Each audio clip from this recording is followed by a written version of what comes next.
اللہ تعالیٰ نے جہاں ہمیں طرح طرح کی نعمتوں سے نوازا ہے، ایک بہت بڑی نعمت اللہ نے جو دی ہے وہ نعمت گویائی ہے۔ ہم بات کر سکتے ہیں، بہت سارے ہم دیکھتے ہیں ہماری طرح ہیں اور وہ اس نعمت سے معذور ہیں، اور اللہ نے ان کو یہ نعمت نہیں دی، ہماری طرح ہیں، کھاتے ہیں پیتے ہیں، انسان ہیں۔ تو ہمیں اللہ کی ہر نعمت کی قدردانی کرنی چاہیے، شکر ادا کرنا چاہیے۔ حضور صلی اللہ علیہ وسلم ہر نعمت کی قدر کرتے تھے، ہر نعمت کی، چاہے نعمت مختصر ہو، تھوڑی ہو، لیکن حضور صلی اللہ علیہ وسلم ہر نعمت کی بہت قدر کرتے تھے۔ اور حضور صلی اللہ علیہ وسلم صحابہ کو بھی ترغیب دیتے تھے کہ نعمت کی قدر کرو، نا قدری، نا شکری، کفران نعمت یہ گناہ ہے، بلکہ اگر کسی نعمت کی ناشکری ہو جائے تو اللہ تعالیٰ اس نعمت کو واپس لے بھی لیتے ہیں۔ نعمت کا شکر ادا کیا جائے تو اللہ تعالیٰ نعمت میں اضافہ بھی فرماتے ہیں۔ حضور صلی اللہ علیہ وسلم کے ارشادات سے یہ بات معلوم ہوتی ہے کہ اللہ تعالیٰ نے جو زبان دی ہے، بولنے کی طاقت دی ہے، یہ اس لیے دی ہے، اس نعمت کی قدردانی یہ ہے کہ ہم اپنی زبان سے ایسے الفاظ نکالیں جس سے دوسروں کی دل آزاری نہ ہو، بلکہ دوسروں کا دل رکھا جائے۔ حضور صلی اللہ علیہ وسلم جب کسی سے بات فرماتے، کبھی بھی کسی مخاطب کی اعانت نہیں فرماتے، اس کو کم نہیں کرتے۔ حضور صلی اللہ علیہ وسلم ایسے الفاظ استعمال فرماتے کہ دوسرے کا دل جیت لیتے۔ حضور صلی اللہ علیہ وسلم نرم دل بھی تھے اور نرم گو بھی تھے۔ لہجہ بھی حضور صلی اللہ علیہ وسلم کا ہمیشہ نرم ہوتا تھا، کبھی اس سخت لہجے میں کسی سے بات نہیں فرماتے۔ اگر کسی سے کوئی غلطی ہو بھی جاتی، انس بن مالک رضی اللہ تعالیٰ عنہ فرماتے ہیں کہ میں حضور صلی اللہ علیہ وسلم کی خدمت میں 10 سال رہا، اور 10 سال کی عمر میں حضور کی خدمت میں رہا۔ 10 سال کی عمر تھی اور 20 سال کی عمر تک فرمایا میں نے بہت غلطیاں کی، کبھی ایسا نہیں ہوا کہ حضور صلی اللہ علیہ وسلم نے مجھ سے یوں فرمایا ہو، ایسا کیوں کیا اور ایسا کیوں نہیں کیا۔ اور صحابہ فرماتے ہیں حضور صلی اللہ علیہ وسلم کو بھی غصہ آتا تھا، ناگواری پر غصہ آتا تھا، لیکن کبھی غصے کی حالت میں چیخ کر نہیں بولتے۔ اور حضور صلی اللہ علیہ وسلم فرماتے ہیں، اس کا مفہوم ہے انسان کے جسم میں جو زبان ہے، جب انسان صبح کو اٹھتا ہے، بدن کے سارے اعضاء اس زبان کے آگے ہاتھ جوڑ کر یوں کہتے ہیں، اگر تو صحیح ہے تو ہم صحیح ہیں، اور اگر تو بگڑی بھی ہے تو ہم بگڑے ہوئے ہیں۔ انسان کے اعمال کے اندر زبان کا بہت بڑا حصہ ہے، اس لیے زبان کی حفاظت بھی یہ دین کا ایک بہت بڑا اہم جز ہے۔ حضور صلی اللہ علیہ وسلم ایک مرتبہ ابو بکر رضی اللہ تعالیٰ عنہ کے ساتھ تشریف لے جا رہے تھے، ایک مخالف مل گیا اور اس مخالف نے ابو بکر رضی اللہ تعالیٰ عنہ کو برا بلا کہنا شروع کر دیا۔ حضور صلی اللہ علیہ وسلم ابو بکر کے ساتھ ہیں، خاموش۔ ابو بکر رضی اللہ تعالیٰ عنہ حضور کی طرف دیکھ رہے ہیں کہ یہ شخص مجھے برا بھلا کہہ رہا ہے، اور حضور صلی اللہ علیہ وسلم خاموشی سے سن رہے ہیں، بلکہ مسکرا رہے ہیں۔ ابو بکر رضی اللہ تعالیٰ خاموش رہے، لیکن جب وہ حد سے زیادہ بڑھ گیا اور بہت برا بھلا کہنے لگا تو ابو بکر رضی اللہ تعالیٰ عنہ نے بھی جواباً اس کو برا بھلا کہہ دیا۔ حضور صلی اللہ علیہ وسلم وہاں سے تشریف لے گئے۔ تو ابو بکر رضی اللہ تعالیٰ عنہ پیچھے پیچھے، اے اللہ کے رسول، وہ مجھے برا بلا کہتا رہا، میں آپ کی طرف دیکھ رہا تھا، آپ مسکرا رہے تھے، جب میں نے کچھ کہہ دیا تو آپ واپس چلے آئے۔ تو حضور صلی اللہ علیہ وسلم نے فرمایا، جس کا مفہوم ہے کہ اے ابو بکر، جب وہ تمہیں برا بلا کہہ رہا تھا، اللہ نے ایک فرشتے کو بھیجا جو اس کو جواب دے رہا تھا، میں تو اس فرشتے کا جواب سن رہا تھا۔ جب تم نے کچھ کہہ دیا وہ فرشتہ چلا گیا تو میں بھی چلا گیا۔ یہ سارے واقعے سے اس بات کی یہ بات پہنچتی ہے ہم تک، یہ سبق ملتا ہے کہ ہم اپنی زبان کو قابو رکھیں، صبر کریں، برداشت کر لیں، سہ جائیں۔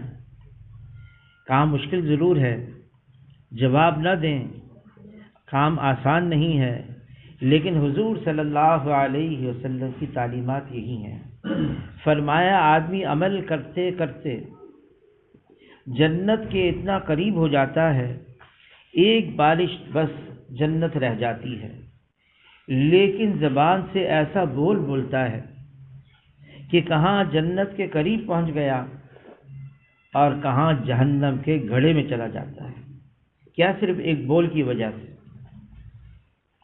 حضور صلی اللہ علیہ وسلم نے دین کی بات پہنچائی، نرمی سے پہنچائی، آسان لہجے میں پہنچائی، اور ایسے الفاظ استعمال فرمائے جو جامع کلام تھے، مختصر اور جامع کلام۔ ہمارے دین کا ایک حصہ ہے، آدمی بولے تو خیر کی بات بولے ورنہ خاموش رہے۔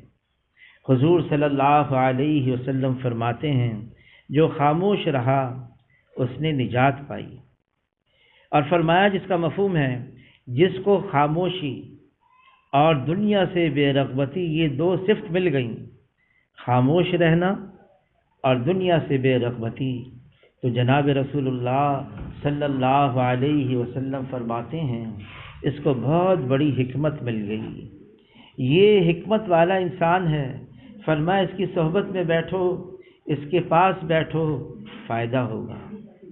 پھر حضور صلی اللہ علیہ وسلم سے ایک صحابی نے عرض کیا، عقبہ بن عامر رضی اللہ تعالی عنہ نے، اے اللہ کے رسول، حالات مختلف ہوتے ہیں، کبھی حالات اچھے ہو جاتے ہیں، کبھی حالات ناگوار ہو جاتے ہیں، تو اگر ایسے ناگوار حالات آ جائیں تو کیا کریں؟ تو حضور صلی اللہ علیہ وسلم نے فرمایا زبان کو قابو رکھنا، پھر فرمایا اگر گھر میں گنجائش ہو تو گھر میں بیٹھے رہنا، گھر سے باہر صرف ضرورت کے تحت نکلنا، اور فرمایا گھر میں بیٹھ کر اپنے گناہوں کو یاد کر کے روتے رہنا۔ ایک صحابی ہیں سفیان بن عبداللہ ثقفی ہیں، عرض کیا اللہ کے رسول، میرے بارے میں آپ کو کس بات کا خطرہ ہے؟ تو حضور صلی اللہ علیہ وسلم نے فرمایا اپنی زبان کو 2 انگلیوں میں پکڑ کر اس کو سنبھال کے رکھنا۔ ایک صحابی ہیں عبداللہ ابن عمر رضی اللہ تعالیٰ عنہ، وہ بعض اوقات اپنی زبان کے نیچے کنکری رکھتے تھے، تو لوگوں نے پوچھا کیا بات ہے؟ فرمایا تاکہ مجھے احساس باقی رہے میں بول رہا ہوں اور میں صحیح بولوں، میں بول رہا ہوں اور میں صحیح بولوں۔ اللہ تعالیٰ نے سب سے پہلے وحی جو بھیجی، سب سے پہلا جو لفظ بھیجا، اقرا، پڑھیے، اور حضور صلی اللہ علیہ وسلم کو 3 مرتبہ جبرائیل علیہ السلام نے فرمایا، اور جب حضور نے فرمایا میں تو پڑھ نہیں سکتا، تو حضور صلی اللہ علیہ وسلم کو جبرائیل علیہ السلام نے ایسا گلے لگا کر زور دیا کہ حضور صلی اللہ علیہ وسلم فرماتے ہیں اس کا مفہوم ہے مجھے یہ گمان ہوا کہیں میری جان نہ نکل جائے۔ پھر پہلی وحی میں کیا کیا باتیں آئیں؟ اس میں قلم آیا اور اس میں پڑھنا لکھنے کے بعد کی بات آئی۔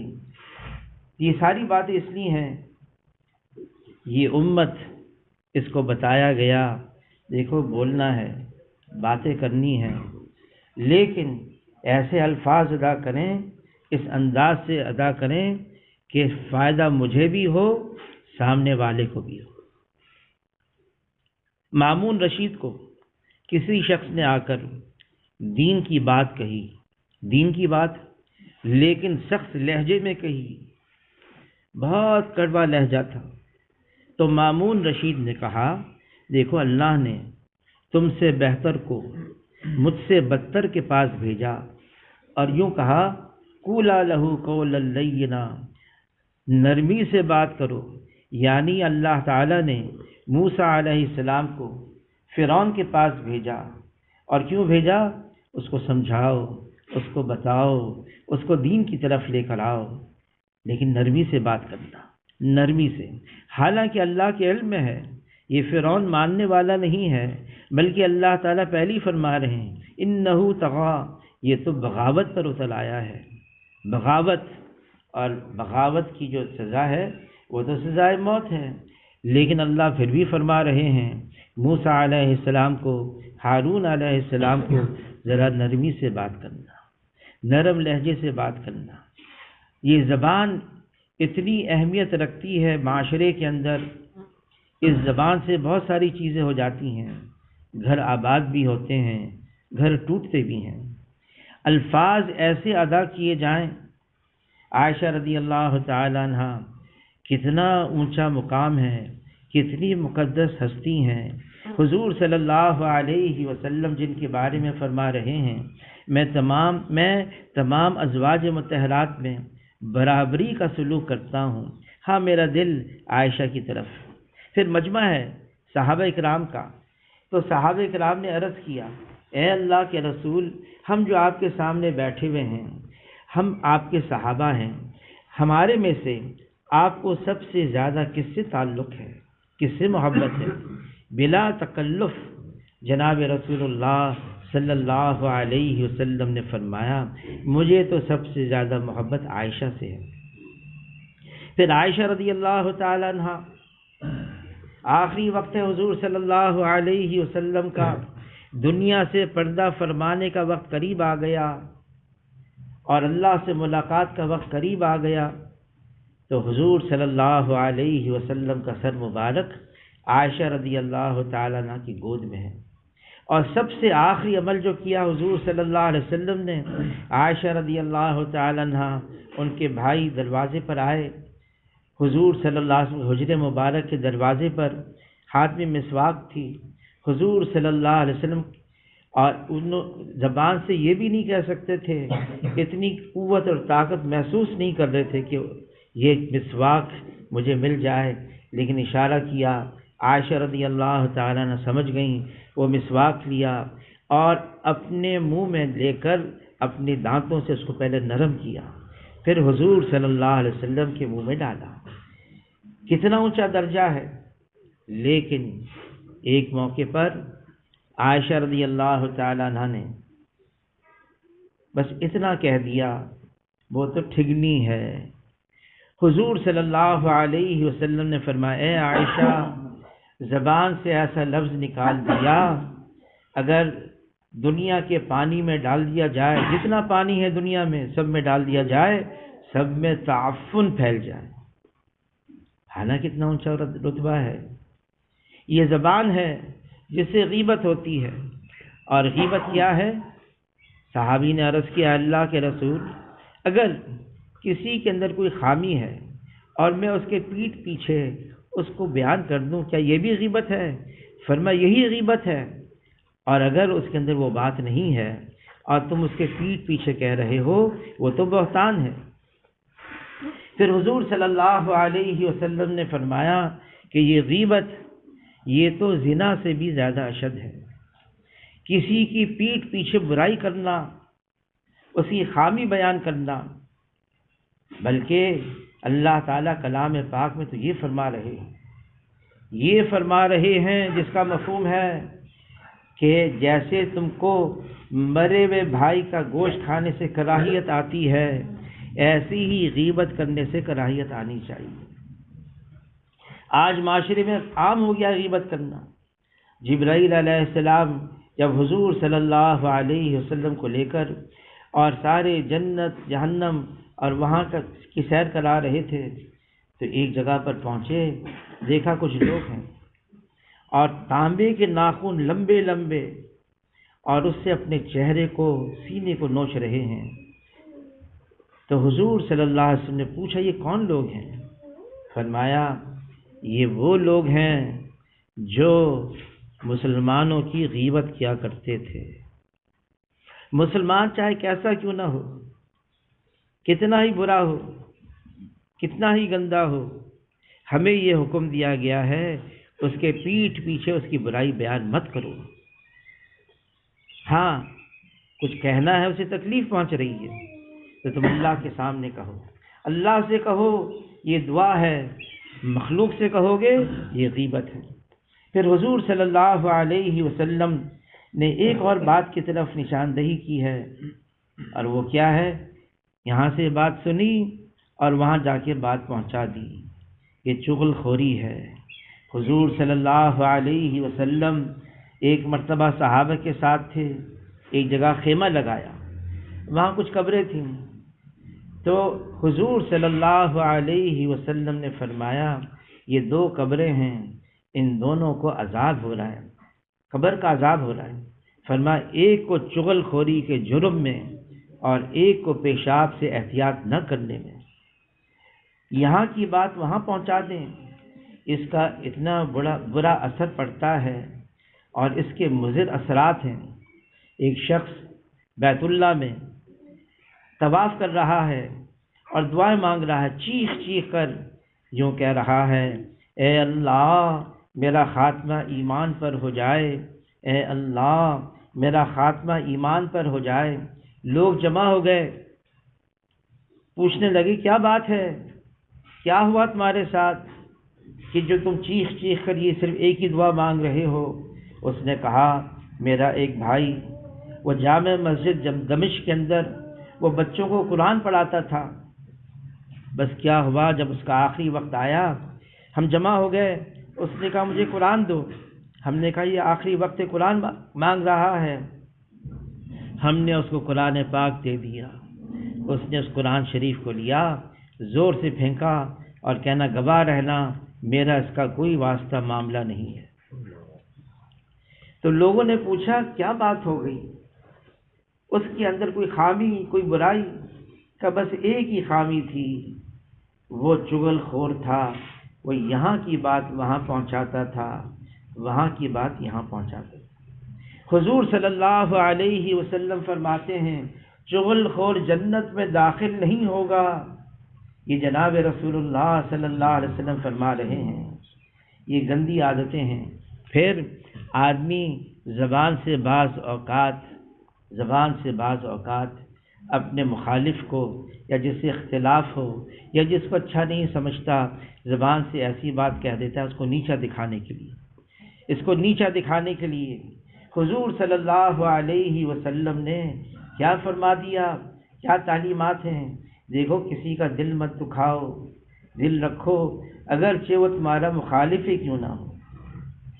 یہاں ایک بزرگ گزرے مولانا یوسف لدھیانوی صاحب رحمۃ اللہ علیہ، وہ فرمانے لگے جب دیندار لوگ آپس میں اختلاف کرتے ہیں، جب دیندار لوگ آپس میں لڑتے ہیں، پھر وہ قرآن اور حدیث کو استعمال کرتے ہیں، وہ قرآن بیان کریں گے، حدیث بیان کریں گے اس بات کو ثابت کرنے کے لیے کہ جو میرا مخالف سامنے والا ہے وہ تو شیطان ہے، اور وہ قرآن اور حدیث کو استعمال کریں گے یہ ثابت کرنے کے لیے میں تو فرشتہ ہوں، یعنی مخالف سامنے والا وہ تو شیطان ہے اور وہ قرآن حدیث کو ہی ثابت کریں گے، الفاظ ایسے ادا کریں گے قرآن کے حدیث کے، اور اپنے بارے میں قرآن حدیث سے ثابت کریں گے کہ میں تو فرشتہ ہوں۔ فرمایا چاہے اختلاف ہو، مخالفت ہو جائے، حضور صلی اللہ علیہ وسلم کی مجلس لگی ہوئی ہے اور ایک یہودی عالم میں سے زید بن سونا یہودی عالم تھا، اس نے حضور صلی اللہ علیہ وسلم کو آ کے یوں کہا تھا پہلے کہ دیکھیں آپ کی عادت ہے آپ غریبوں کی مدد کرتے ہیں، آپ ضرورت مندوں کو پیسے دیتے ہیں، اور آپ کے پاس تو کوئی کمائی کے ذرائع نہیں ہیں، ایسا کریں میرے پاس پیسے ہیں، میں آپ کو پیسے دیتا ہوں قرضے کے طور پر، اور اتنی مدت کے بعد آپ یہ قرضہ مجھے واپس کر دیں، اور آپ کی جو ایک اچھی عادت ہے اس کو پورا کرتے رہیں۔ حضور صلی اللہ علیہ وسلم نے قبول کر لیا تھا۔ اب یہی زید بن سونا، مجلس لگی ہوئی ہے، یہ آ گیا، آنے کے بعد شور کرنے لگا، اور ایسا شور مچایا، اور حضور صلی اللہ علیہ وسلم کو ایسے الفاظ کہے کہ آپ بھی ایسے، آپ کے قبیلے والے بھی ایسے، آپ کی قوم بھی ایسی، آپ نے مجھ سے پیسے لیے واپس نہیں کیے، ابھی وقت میں اوقات باقی ہیں، دن باقی ہیں قرضہ دینے کے لیے، یہ وقت سے پہلے آ گیا، شور مچانے لگا۔ اب صحابہ کرام سے کہاں برداشت ہوتا، عمر رضی اللہ تعالیٰ نے اٹھے اور زور سے اس کو برا بلا کہا، جھنجھوڑا۔ حضور صلی اللہ علیہ وسلم نے عمر رضی اللہ تعالیٰ عنہ کو اپنے پاس بلایا، اور پاس بلا کر فرمایا، دیکھو کیا ہی اچھا ہوتا تم اس کو ان الفاظ سے سمجھاتے، یہ مجلس کے آداب کے خلاف بات ہے، اگر تمہیں کچھ بات کرنی ہے مجلس پوری ہو جائے پھر حضور کے پاس آتے، ان سے بات کرتے، بھری مجلس میں تم نے یہ بات کہہ دی، اور پھر تم نے اس کو ایسا نہیں کہا بلکہ جھنجھوڑا، اس کو برا بلا کہا۔ حضور صلی اللہ علیہ وسلم نے اس کو بلایا اور بلا کے کہا کہ کتنا ہے، کتنے پیسے ہیں، کیا اتنے ہیں؟ عمر رضی اللہ تعالیٰ سے فرمایا، جاؤ بیت المال میں اتنے جتنا یہ مانگ رہا اتنے بھی دو، اور 20 صاع جو مزید دے دو۔ تو عمر رضی اللہ تعالیٰ نے پوچھا، اے اللہ کے رسول 20 صاع جو زیادہ کیوں دوں؟ فرمایا، ابھی تم نے اس کو ڈرایا، دھمکایا، اس کو برا بلا کہا، اس کے بدلے میں اس کو 20 صاع جو زیادہ دے دو۔ زید بن سونا اسی وقت اشہد ان لا الہ الا اللہ واشہد ان محمد رسول اللہ، ایسی حرکت کیوں کی؟ تو زید بن سونا کہنے لگا، اے اللہ کے رسول، میں نے اپنی کتاب میں پڑھا، نبی کی نشانی میں سے یہ نشانی ہے کہ اگر کوئی جاہل اس کے سامنے جہالت کی بات کرتا ہے تو نبی اس کا جواب حلم سے دیتا ہے، جہالت سے نہیں دیتا۔ آپ نے میری بات کو برداشت کیا، سہ گئے، بلکہ آپ نے احسان کیا، اس کے بدلے میں آپ نے مجھے 20 صاع جو زیادہ دے دی، میں سمجھ گیا، ساری نشانی مکمل ہو گئی، آپ واقعی اللہ کے سچے اور پکے نبی اور رسول ہیں۔ یہ امت ہے حضور صلی اللہ علیہ وسلم کی امت، یہ بھی نبیوں کی طرح سے کام کرے گی۔ عیسیٰ علیہ السلام کو اللہ نے خبر دی کہ ایک ایسی امت تمہارے بعد آنے والی ہے، وہ نبیوں کی طرح سے دین کی دعوت دے گی، لوگوں کو اللہ کی طرف بلائے گی، لیکن نہ ان کے پاس علم ہوگا نہ ان کے پاس حلم ہوگا۔ حلم کہتے ہیں بردباری کو، برداشت کرنے کو، ناگواری پر، کسی کے کہنے پر کسی نے برا بلا کہا، جواباً وہی الفاظ استعمال نہ کیا۔ فرمایا کہ ان کے پاس نہ علم ہوگا نہ ان کے پاس حلم ہوگا۔ تو عیسیٰ علیہ السلام نے عرض کیا، اے اللہ، جب ان کے پاس نہ علم ہوگا نہ ان کے پاس حلم ہوگا تو وہ کیسے نبیوں کی طرح سے کام کریں گے، کیسی محنت کریں گے؟ تو اللہ نے یہ بات پہنچائی عیسیٰ علیہ السلام کو، میں اپنے علم میں سے علم دوں گا اور میں اپنے حلم میں سے حلم دوں گا۔ اللہ کا حلم، دیکھیں اللہ اگر چاہیں کوئی اللہ کی نافرمانی کرے فوراً پکڑ لیں، اللہ ایسا نہیں کرتے، بلکہ اللہ تعالیٰ کلام پاک میں فرما رہے ہیں جس کا مفہوم ہے، میں تمہاری بہت سی غلطیوں کو، کوتاہیوں کو، گناہوں کو نظر انداز کر دیتا ہوں، اور ساری غلطیوں کو، گناہوں کو، ہاں کچھ ایسی ہوتی ہیں وہ بھی اس لیے تاکہ تم رجوع کرو، تم توبہ کرو، تم معافی مانگو، اپنی اصلاح کرو، اپنی زندگی کو بدل دو۔ اللہ تعالیٰ نے ہمیں قوت گویائی دی ہے، بولنے کی طاقت۔ اس طرف آ جائیں، دیکھیں یہاں تھوڑی سی جگہ اور ہے۔ اللہ نے ہمیں بولنے کی طاقت دی ہے، یہ دی کیوں ہے؟ اس سے ہم اللہ کی تسبیح بیان کریں، اس سے ہم اللہ کی تعریف کریں، اس سے ہم دوسروں کا دل جیتیں، دوسروں کی دل آزاری نہ کریں۔ یہ قوت گویائی اس لیے دی ہے تاکہ ہم اس سے پورا پورا فائدہ اٹھائیں۔ حدیث میں آتا ہے جنت میں جانے کے بعد جنتی کو کسی بات کا قلق اور افسوس نہیں ہوگا بجز اس گھڑی کے جو اس نے دنیا میں اللہ کے ذکر کے بغیر گزاری ہو۔ یہ زبان اس لیے ہے، فرمایا جو ہر وقت اللہ کے ذکر میں رطب اللسان رہے، ہر وقت اس کی زبان صرف اللہ کے ذکر میں مشغول ہو۔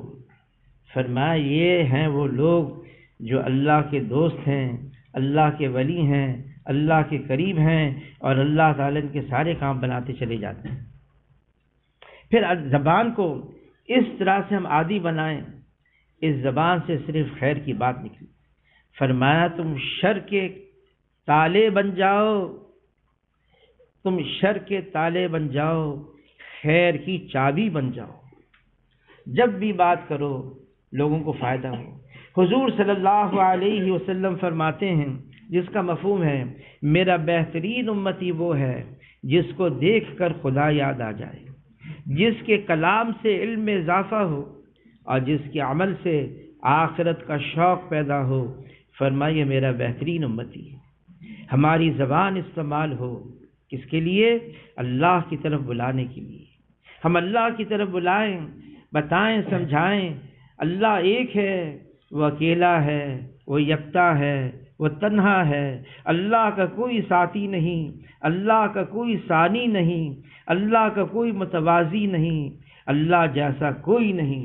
ہم لوگوں کو بتائیں، سمجھائیں۔ پھر یہ زبان ہے، اس سے ہم لوگوں کا دل جیتیں، صلح صفائی کریں ایک دوسرے کے درمیان میں۔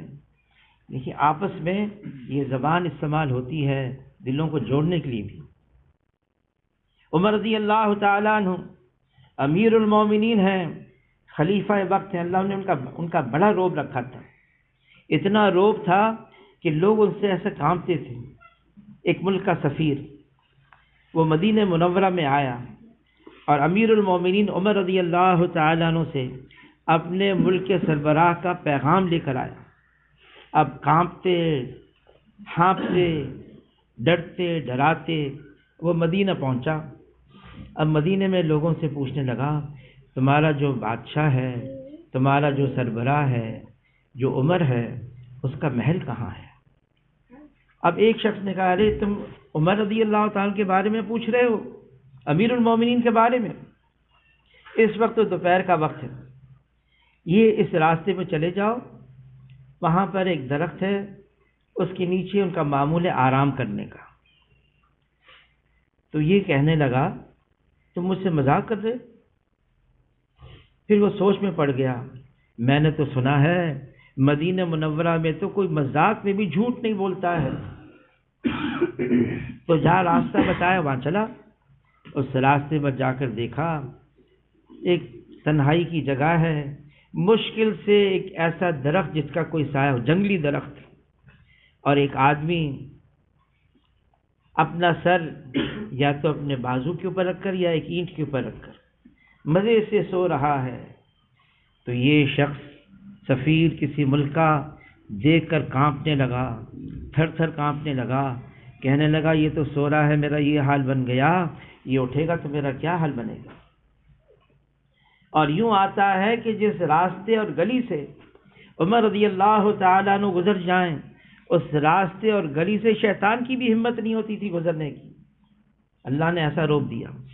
اب عمر رضی اللہ تعالیٰ عنہ امیر المومنین ہیں اور صفوں کو سیدھا کر رہے ہیں۔ صحابہ کے دور میں صفوں کو سیدھا کرنا یہ بھی نماز کا ایک حصہ تھا۔ نماز سے پہلے صفیں سیدھی ہوتی تھیں جماعت کے اندر، اور اتنا سیدھا کرتے تھے کہ حضور نے فرمایا صفیں سیدھی ہوں گی دل سیدھے ہوں گے، اور صفیں ٹیڑھی ہوں گی تو دل بھی ٹیڑھے ہو جائیں گے۔ پھر حضور نے یہ بھی فرمایا اگر نماز میں جماعت کی نماز میں صف ٹیڑھی ہو جاتی ہے تو اللہ تعالیٰ ایسی صف کو رحمت کی نگاہ سے نہیں دیکھتے۔ عمر رضی اللہ تعالیٰ عنہ صف کو سیدھا کر رہے ہیں، ایک ساتھی ذرا آگے نکلا ہوا تھا، زور سے ہاتھ اس کے پیٹ میں مارا۔ اب انسان ہے، اللہ نے انسان کی فطرت بنائی ہے، اس کی ہوا خارج ہو گئی۔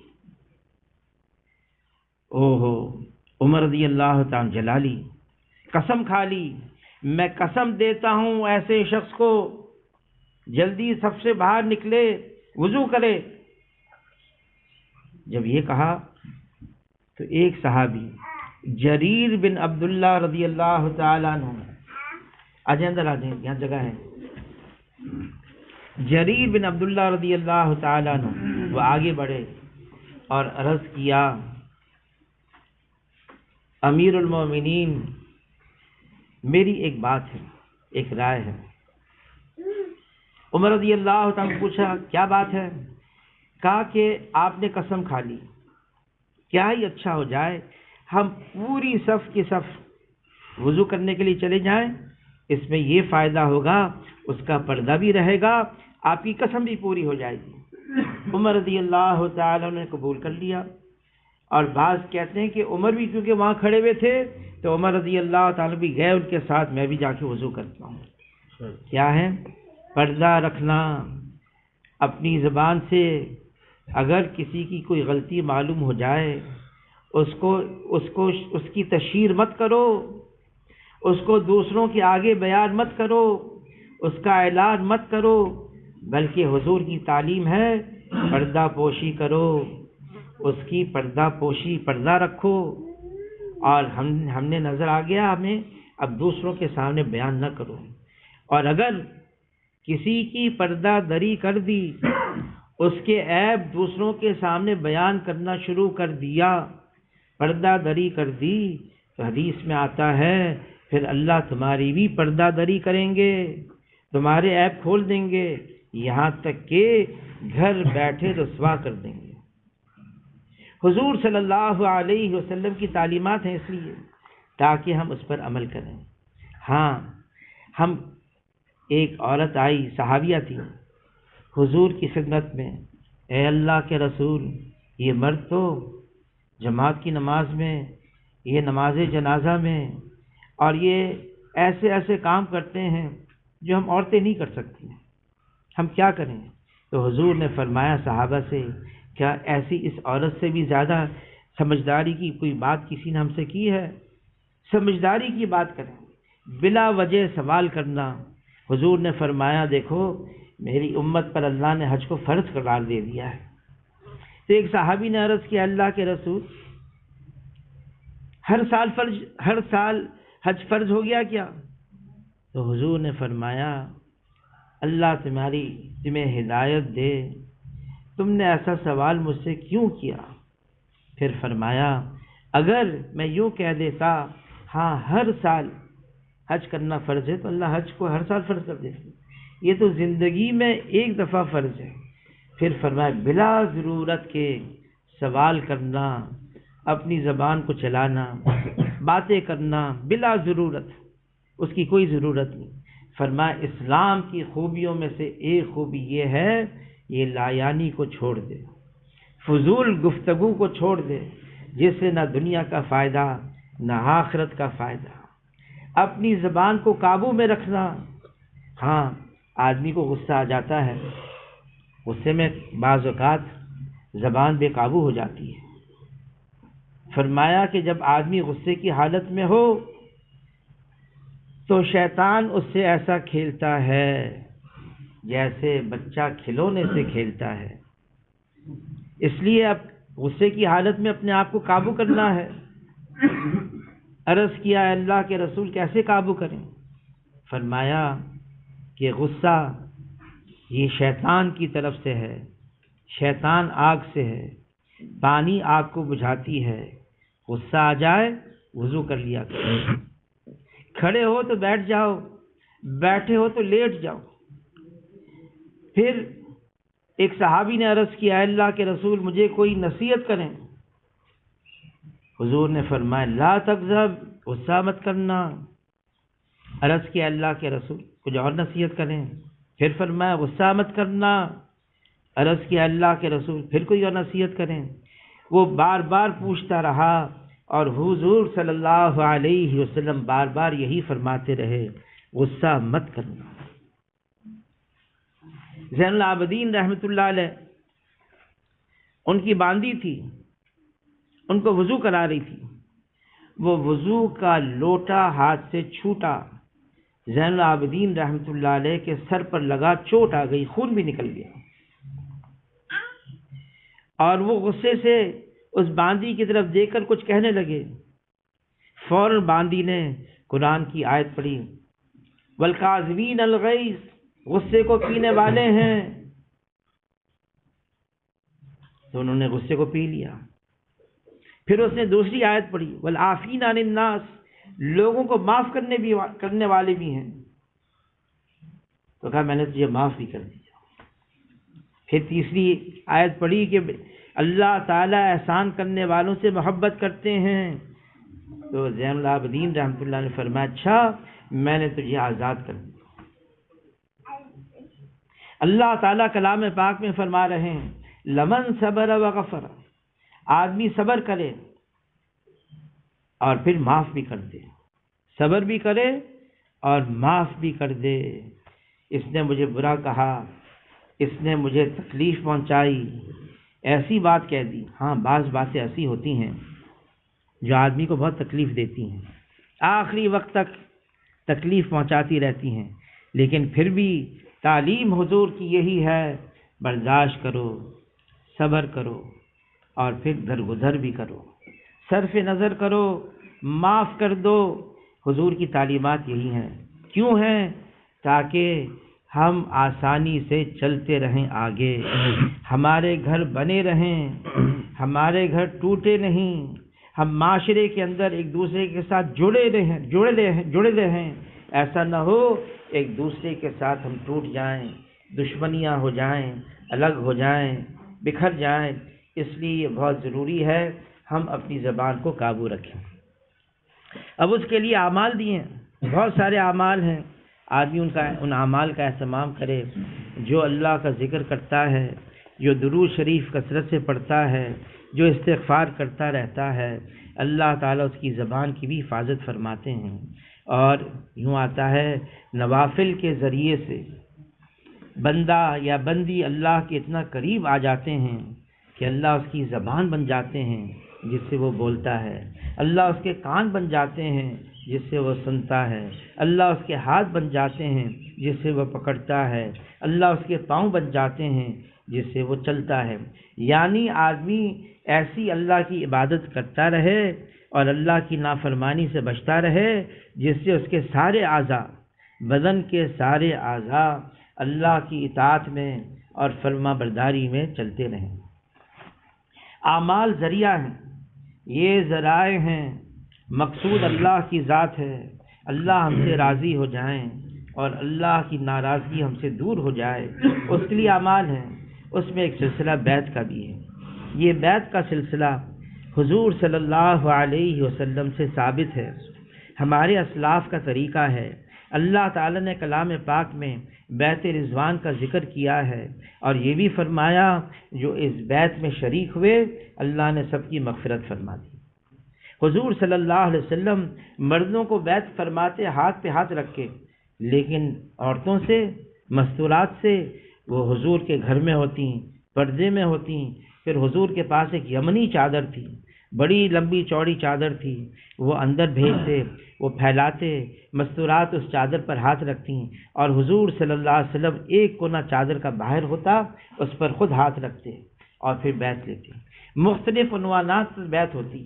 ہم اللہ کے ساتھ کسی کو شریک نہیں کریں گے، ہم اللہ کی اطاعت کریں گے، ہم اللہ کی نافرمانی نہیں کریں گے، ہم اپنے خاوندوں کی خدمت کریں گے اور ہم اپنی اولاد کی تربیت کریں گے، ہم اللہ کے راستے میں جہاد بھی کریں گے، ہم اللہ کے راستے میں صدقہ بھی دیں گے، ہم اللہ کے راستے میں مال بھی خرچ کریں گے۔ مختلف عنوانات پر بیعت ہوتی ہے، لیکن اس کے باوجود یہ بیت مقصود نہیں ہے، جیسے اور اعمال مقصود نہیں، یہ ذرائع ہیں، ایسی بیت بھی ایک ذریعہ ہے اللہ تک پہنچنے کا۔ لا الہ الا اللہ، لا مقصود الا اللہ، لا الہ الا اللہ، لا مطلوب الا اللہ۔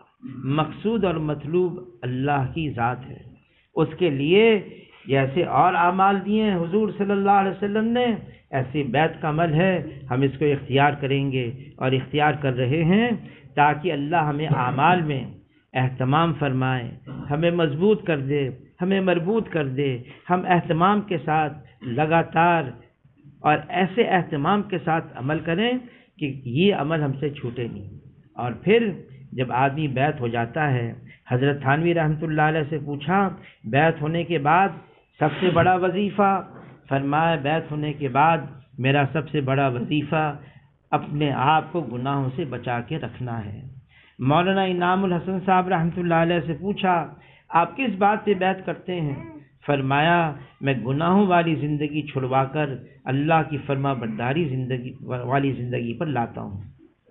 بیت کا عنوان ہے اعمال بھی کریں، گناہوں سے بھی بچیں، بچے بھی بچائیں بھی، اور گناہ چاہے وہ بڑا ہو، چاہے وہ چھوٹا ہو، چاہے وہ ظاہری گناہ ہو، چاہے وہ باطنی گناہ ہو، سارے گناہوں سے بچنا بچانا ہے اور اللہ سے دعائیں مانگنی ہے، اے اللہ مجھے ایسا بنا دے کہ آپ مجھے پسند کرنے لگیں، اور مجھے ایسا نہ بنا کہ آپ مجھے ناپسند کرنے لگیں۔ پھر آدمی اعمال کرے تو مسلسل تسلسل کے ساتھ لگاتار کرے بلا ناغہ۔ جو عمل مسلسل کیا جاتا ہے، بلا ناغہ کیا جاتا ہے، اس کی نورانیت اور ہوتی ہے، اس کی روحانیت اور ہوتی ہے، اس سے ایمان کی ترقی خوب ہوتی ہے۔ کبھی کر لیا کبھی چھوڑ دیا، کبھی کر لیا کبھی چھوڑ دیا، فائدہ ضرور ہے، ثواب ضرور ملے گا، لیکن جو ایمان کی ترقی مقصود ہے، جو روحانیت اور نورانیت ملنی چاہیے، وہ نہیں ملے گی۔ آدمی عمل کرے، ہاں اللہ کو وہ عمل پسند ہے خواہ مختصر ہو لیکن تھوڑا ہو۔ اور مستورات کے لیے بہت زیادہ وظائف نہیں ہیں۔ مستورات کے لیے کیا ہے؟ خانہ داری ہے، اپنے خاوند کی خدمت ہے، اولاد کی تربیت ہے، گھر کا ماحول بنانا ہے، دینداری کا ماحول ہے، پردے کی حالت میں اجازت لے کے گھر سے جانا ہے، جتنی دیر کی اجازت مانگی اتنی دیر کے لیے جانا ہے، پھر واپس آ جانا ہے۔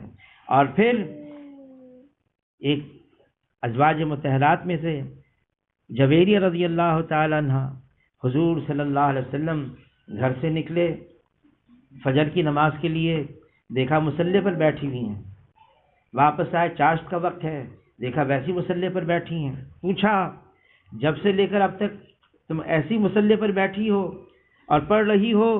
تو عرض کہ اللہ کے رسول ہاں ایسی بیٹھی ہوئی ہوں اور میں خوب اللہ کا ذکر کر رہی ہوں۔ فرمایا جس کا مفہوم ہے جب سے نکلا ہوں اور اب تک میں نے صرف 5 کلمے کہے، اور جتنا تمہیں ملا ہے جب سے لے کر اب تک اس سے زیادہ مجھے مل گیا۔ ترغیب دی کہ دیکھو مختصر لیکن بہت سارے جامع ہیں، الفاظ ہیں۔